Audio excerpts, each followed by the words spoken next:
Here we go. Here we go. Today, excited. And Ryan Pope said, Steve, we're going to do something different today on the podcast. And I said, all right, what are we doing? He said, I'm not telling you till we get on and we're going to figure this thing out. So, first off, I want to welcome everybody to Loan Officer Leadership Podcast.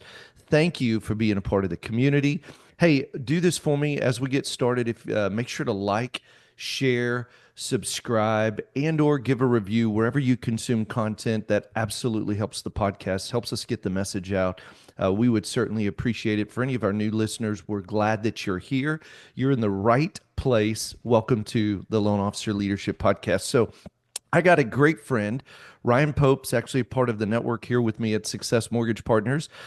He's been interviewed quite a bit on the podcast because having great success in his business, and relocated from Georgia to Colorado and has really been building a significant business there. And so he's been interviewed quite a bit on the podcast. And he said, Steve, I'm going to flip the script on you.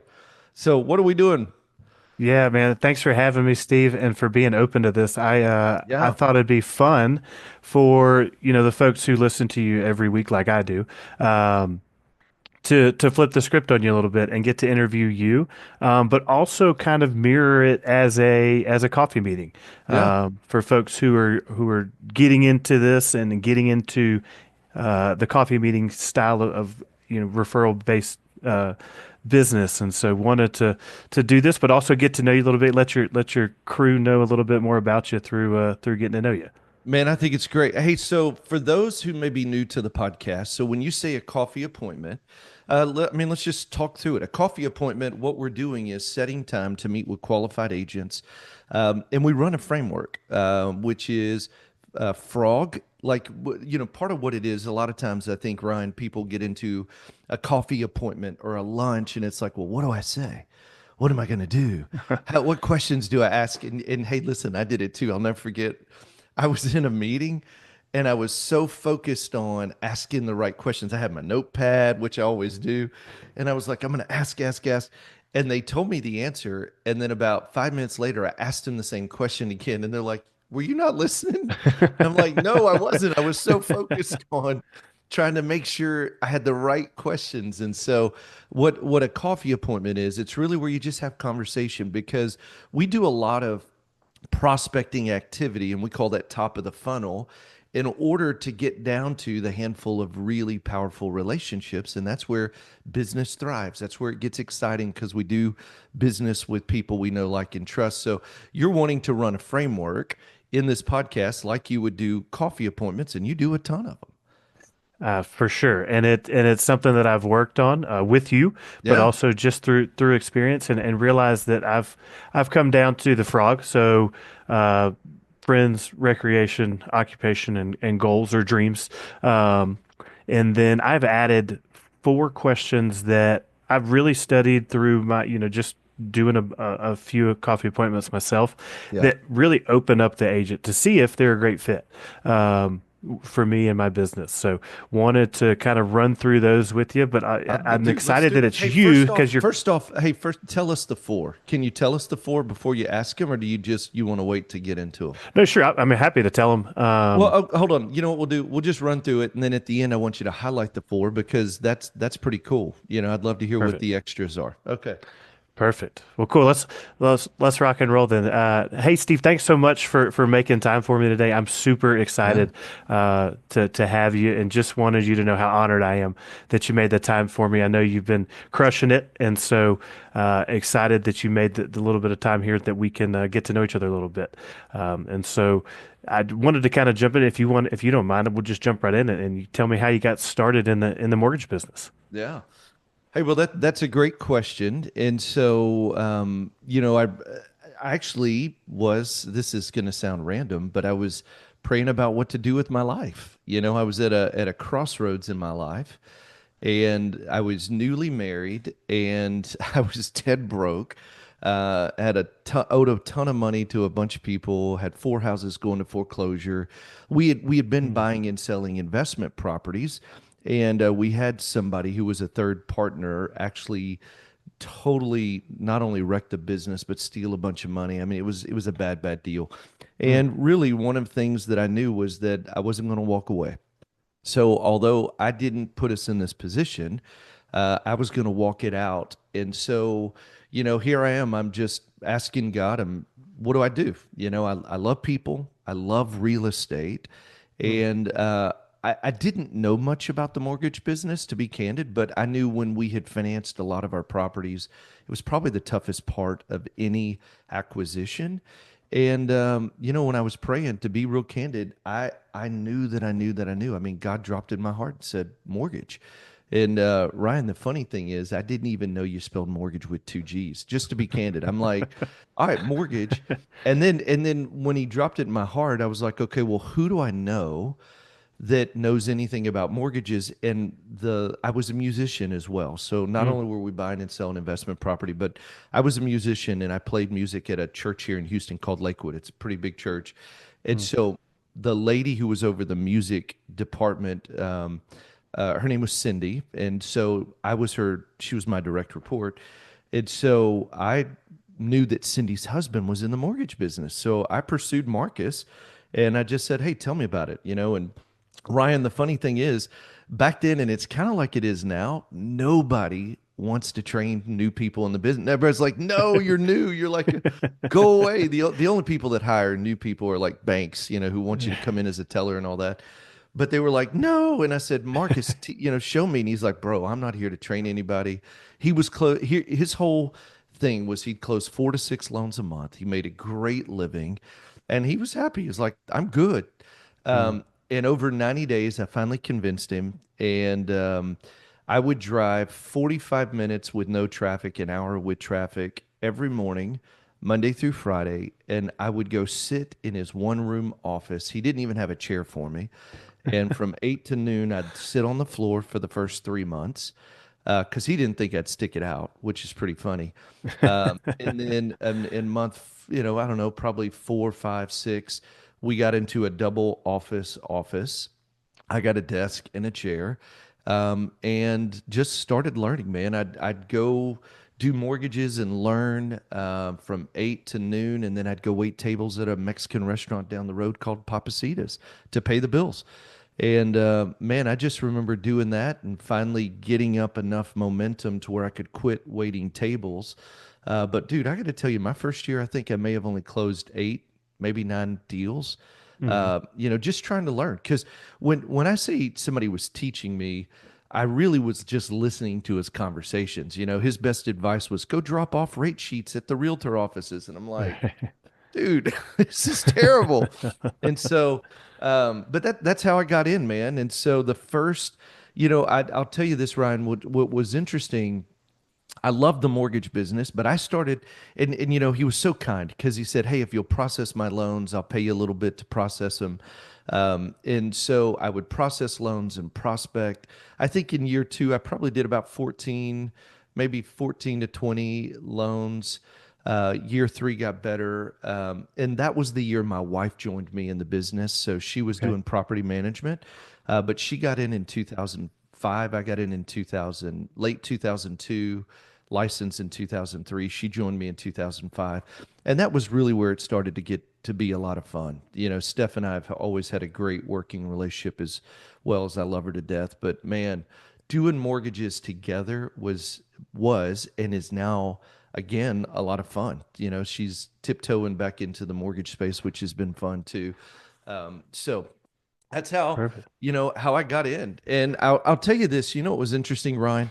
Um, it wasn't until probably 2010, 5 or 6 years in, so maybe 7 years, 2002, 10, 2011, I knew there had to be more. I was closing good business, but it was just like banging your head up against a wall. It was like, dude, tactically, nobody better. I can sit down and grind for 12 hours. And that Hey, was my can I whole jump mind. in there? What were Yeah. you grinding 12 hours on? Was it back end? Was it Yeah. prospecting? Were you? Yeah, I mean, well, here, you got to remember this.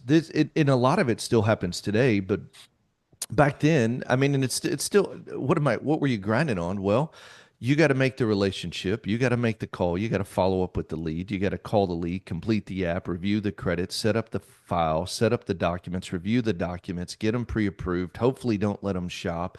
Then, when they get to you, you got to get them, locked in. You got to go through that conversation, communicate to all parties. I mean, the list goes on and on. You For can close sure. 4 to 6 loans a month and be in the weeds all day long. And I didn't know here's what's so great. You'll learn a lot along the way, but you'll learn even more masterminding with people that are further ahead.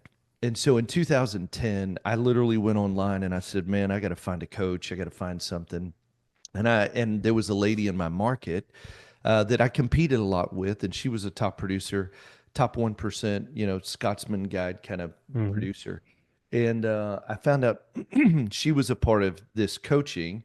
So I just flew to San Diego, went to an event, stroked a check, and that began the masterminding with other people. I just really recognized that if I wanted to go further, faster, I needed to connect with people that were further than I was and that were open to sharing and collaborating great ideas. And in 2011, that changed the trajectory of me personally and my business because there's a lot of things, Ryan, you'll know intuitively, like, hey, that's chaotic. Hey, that seems like we're always reactive. Hey, I'm always focused on the things that don't actually move the needle. But the real question is, well, how do I get out of the chaos? How do I get out of Hmm. the reactionary? How do I make sure my time is super effective? And here's what I always think about back then, and I think in life it's where we are now. If I knew, I would already be doing it. So I've got to seek out the answers for what my biggest challenge or problem is. Okay. And I think we, there's a passionate pursuit for how do I continue to do more with less? What I've learned over time too, Ryan, is that there's no badge for grinding. There's no badge for, just drive. I literally would work so many hours. I finally went to a testosterone doctor. I mean, this is probably 5 or 6 years ago before I partnered with Carl. Mm. And I'm like, dude, I'm just always wiped out. And you know what I found out was I was actually at adrenal fatigue because you just drive, drive, drive, drive, drive, drive, drive. I mean, there were days, I think the most loan consultations I've ever done in a day, Ryan, you won't believe it. I think it was like 18. Holy Because moly. I got to where I would do them every 15 minutes because I was running out of time. Mm. And so it was like every 15 minutes. So what I coach to is every 30 because it's a great livable pace. But we were doing so much volume and I didn't know at the time how to hire the next person. Because here's the deal. I gotta keep up this volume and then I gotta hire the next person. Then I gotta train the next person. Mm. Well, thankfully, we've learned to get who's people that can help us train, help us hire, help us do the busy work. But back then, it's just like I'm just trying to figure it out. But I can drive like a wet mule. It's like so I love the industry. I've loved making an impact, but it what's been a lot of fun is really now in this season being able to help others go further faster and enjoying that part of the journey. So it's but I love I wouldn't trade what it took to get through each one of those seasons because every season taught a great lesson. Hey there, if you're loving the tips so far, make sure to hit that subscribe button and tap the bell so you never miss out on more cool free tips coming your way. I'd also love to hear from you. Make sure to drop a comment below and let me know what you think or what it is you want to see next. And we'll see you on the inside. See you. Awesome. Well, I'm glad you're in a fun season for yourself now and not like it was back in 2010. So that's awesome, and glad you're making that move. You did mention your wife. You're married? Any kids? Oh yeah, yeah, yeah. So Steph and I married 23 years. And Congratulations. we got 3 kids, man. So we got Oh. Ethan's 13, Lucas is 10, and Ellie is 7, but acts like she's 16. So, man, we have a lot of fun with that. We got the kiddos are thriving. Lucas is in baseball, which is a lot of fun. So I'm helping him assistant coach his Oh, cool. little league team, and then Ellie rides rodeo and does gymnastics, and so she's got a horse named Blue, and so it's a lot of fun, man. Ethan is finding his way. He Cool. does tennis and he's done CAP, which is Civil Air Patrol, which has been pretty cool. And so, yeah, man, he loves the aquatics. Like he's got fish tanks and kind of Awesome. just doing what a preteen does, man. Awesome. Awesome. Awesome. So with the five of y'all, what do you like to do when you're not staying crazy busy in the Oh, mortgage brother, it's business? it's lake in the boat. We have Awesome. a condo out at Lake Conroe, which has been a lot of fun. And so, matter of fact, we just got back from that. So, it's been just a great reprieve. It's an hour and 18 minutes door to door. And so, like we'll just take off and take a 3 day weekend and pull out the boat, and then just go spend literally most of the weekend out on the boat pulling the tube. And Nice. that's probably the thing we enjoy one of the most because it's got a great dock area and the kids fish. And but we love it, man. I didn't you know we I'll tell you, it's probably been in the last 5 years we've learned to enjoy the downtime. Mm, Before that, it was almost you felt guilty. It was like, oh, I can't. I got to keep driving, driving, driving. But when you begin to build process, and this is something Steph and I were talking about yesterday. Process is the thing that removes chaos. mm, Process is the thing that creates consistency. And there's something I talk a lot about in the 8 week boot camp that I do and in our coaching, and by the way, you want to learn more about it, go to freedomplanningcall.com. We'll help you with it. But it's about building a predictable income model. And what I love about that, Ryan, is that the predictability isn't, um, oh, this client's going to buy a house every 3 years. It's mm, about the predictability is in what activity am I doing on Monday and Tuesday and Wednesday and Thursday and Friday, and with what audiences consistently over time. And it's that predictability of activity that produces a proven result. And, we were talking about this. If I could go back, 23, 24 years ago and really talk to my beginning self, it mm, would be, hey, listen, don't get pulled into the busy work. Focus on one or two activities, and one of them is there's 2 hours of outbound prospecting Monday through Thursday. And while you're getting started, it needs to be Monday through Friday. And if you'll do that consistently for 90 days, you'll fund 8 loans a month. Um, and that's what's so it's kind of a double-edged sword, Ryan. It's the good and it's the bad. It's really that simple, but it's so simple most people won't do it. mm, And I got to tell you this, there was something that when I got started, when this is a calling and it's not a job, I'll never forget that. One of my core values is this is a calling. mm, God called me to this industry, and at the time, I didn't know how much you could make. I didn't know anything about it. I just knew I loved real estate. I knew God called me to the mortgage business, and I love helping people. And I used to always say this: there's no way out. There's only a way through. There's no plan B. And when you approach what you do as no plan B, then the key is this: you can take 3 months to get there, or you could take 3 years to get there. And it's really just your choice. And the only determining factor is this: will I be consistent with the one activity that gets me 8 fundings a month long enough to see the results and not be discouraged? And Ryan, that's where it goes back to this. We hear it all the time. I don't feel like it. My feelings are up or down. And listen, it's valid. There's lots of ups and downs and there's lots of highs and lows. But I say it all the time, leaders lead. mm, And what that means is, as a leader, you don't have a right to allow your feeling to drive your activity. Either you commit or you don't. You either resolve or you don't. I think about working out. I'll never forget when I started working out. And it was this 5 a.m. class. And here's what I'd committed to. It was so interesting, Ryan. It was like, I will go to this 5 a.m. class for 1 year, even if it kills me. So that's a 4:30 wake up call, Monday through Friday. I'm going to go 5 days a week, and except the days we're out on vacation or out of mm, town. And it was like, dude, first day felt like it was going to kill me, hit me in the eyes. Second day hit me in the eyes. Third day hit me in the eyes. But you know what? It didn't matter because I didn't, you know what the problem is, Brian? Mm, People wake up every day and they ask themselves, what am I going to do today? Hmm. Am I going to make my calls? Wrong mm, question, wrong stance. See, when you resolve, when you've made a decision that is grounded in that's it. I mean, like literally, I told myself, I'm like, dude, I don't care if this kills me. Even if it kills me, I'm getting up at 4:30. Well, guess what? You don't wake up and say, oh, it's 4:30. I don't feel like it. You wake up and you say, it doesn't matter. You already made the decision. Get up. Yeah, it mm, sucks. You don't feel great. You don't want to be there. It's okay to acknowledge that. mm. Hey, you might be a little sleepy. You might be a little tired. The kids have been up all night. Ellie jumped in the bed.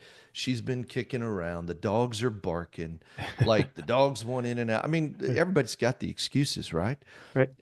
But what happens is the real champions just say it doesn't matter how you feel because you know what happens, and this is what I loved. The type of workout for me is something where you go in for like 24 minutes, 25 minutes, and it's already pre-programmed. Yep. What I love about that is when it's pre-programmed, all I got to do is show up. All I'm stewarding is my decision to show up. And here's what I've said to myself 1,000 times, Ryan. Dude, I can do anything for 24 minutes. I mean, it doesn't matter how bad it is to run a mile, throw up the medicine ball, then do burpees, and then have to do, it doesn't matter. And yes, does that stink? All that stuff. Yes. However, when you walk in, it's like I can do anything for 24 minutes, man. Like Yeah. I may feel like I'm dying. I may feel like I'm about to pass out. And listen, you might pass out. It's okay. You won't be the first. And what you realize is so much of what we fight is mental. And I would just go back to my previous self and just say, look, if you'll just do this one thing and do it before anything else hits your day, anything Mm, else hits your calendar, anything else comes up. And listen, all this stuff's going to come up. But if you prospect 2 hours, and here's the target I would give myself, because we know the data, I would go in and literally just say, and here's how simple your 2 hours of prospecting has to be Monday through Friday. Have 13 conversations, ask for the business 13 times. And mathematically, the person I am today, having tracked thousands of loan officers and thousands of calls, we just did our second Call Stars 50 Blitz. Ryan, I mean, mm, it's just like last week or 2 weeks ago. Listen to what the data told us. So the very first one we did, there were, I don't know, 2,100 conversations. So there were like just under 5,000 outbound calls, 2,100. And I don't have the exact numbers, but it mhm. was pretty impressive. 2,100 conversations, 323 referrals, 26 appointments. Like the numbers ended up being this. If you call a warm list, Mhm. 44% of the warm list answers, and out of every conversation, 18% gives you an active relational referral. Ryan, listen to this. We just did the second wave. Now the data is like thousands and thousands and thousands of data points. And it didn't matter. East Coast, West Coast, uh, big big city, big team, small team, big producer, little producer, all the data. Here's what I love. You know what the number was? Instead of 44% answered, the answer rate was actually a little bit lower, so it was like 38%. So when you combined all the data, it's still like 40 to 42% of every warm relational call answered. But do you know what the referral rate was? I don't. 17.9%. Wow. And the first one, it was like 18.3, something like that. I mean, it wasn't enough to round up, which is why I say Mhm. 18%. So what's crazy is now, and then the next Call Stars Blitz we have, I guarantee you the answer rate's going to be about 40%, and that referral rate's going to be up or down 18%. You know why? Data doesn't lie. That's why I love Mhm. stats. And I would go back to my previous self, and here's what we teach in the boot camp, and I do it through a lot of our coaching. Because when you know the data, Ryan, see, back then I was hyper emotional. And it was Mhm. like, oh, I got 3 loans in the pipeline. Oh my gosh, one just fell out. What am I going to do? And, it's just this emotional roller coaster up and down because you're not being driven by the data. And so I would go back to my previous self and just say, look, here's how you win. You want to get to 8 loans a month in about 90 to 100 days. Do what nobody else will do and have 13 proactive outbound conversations. Ask for the business, and there's only three real scripts you need to know. And that's something we'll give you at freedomplanningcall.com. Just book a time, we'll give it to you. And do that 5 days a week, regardless of how you feel, and before any crisis comes up, and you'll be funding 8 loans a month. That's what I tell myself, man. All right, here's what we're gonna do. We're gonna pause this episode. And we're gonna continue it this next week. And man, what a great time! I really appreciate Ryan taking the time to ask questions. And I think that what we're talking about, especially in part two of this podcast, it's just going to continue to help not only you, but maybe even encourage you. I just appreciate Ryan for asking good questions. And I hope that the story and some of the thoughts around this will help inspire and encourage you to keep moving, keep taking action. You've got what it takes. And look, if you're wanting a real plan, one of the things we do is at freedomplanningcall.com. You go there, fill out like a couple of pieces of information, and jump on a strategy call with our team. We'd love to show you what I'm doing in the boot camp. I've got an 8 week launch type boot camp. We call it the MMA Fast Action Boot Camp, where it's remarkable to see the results that are coming out of it. But I'll tell you why. It's not a magic bean, it's not a silver bullet, it's not pixie dust. It's being hyper focused on what moves the needle the most. And not only being hyper focused on it, but number two is, what are the numbers? What are the activities that move the needle? And then how do I implement a little bit every week over the next 8 weeks so that I can see massive results in my business? Because here's what I'll tell you: it doesn't take more than 6, 7, 8 weeks to have massive results. It takes consistency, the right plan with proven results, and knowing this is what I do today. This is the activity I'm going to take, and being committed to walk it all the way out. Go to freedomplanningcall.com. We'll help you with it. Hey, and remember this: wherever you're listening to content, would you like it? Share it. Maybe give a review on it, post it to others. If you do, tag me, Steve, at Steve Kyles. Actually, it's Steve_Kyles on almost all social platforms. The team and I would love to see it. We'll share it as well. But just appreciate being on the journey with you, and know this: you've got what it takes, and you're in the right place. It's just about being consistent and doing the right activity, and get rid of all the busy work. So freedomplanningcall.com, fill out some information. The team will jump on a calendared call, a scheduled call, and walk you through how we can help you. What a coach is an accelerant. You're already going to be successful. I just believe we can help you get there faster. So, all right, we'll see you on the next episode. See ya.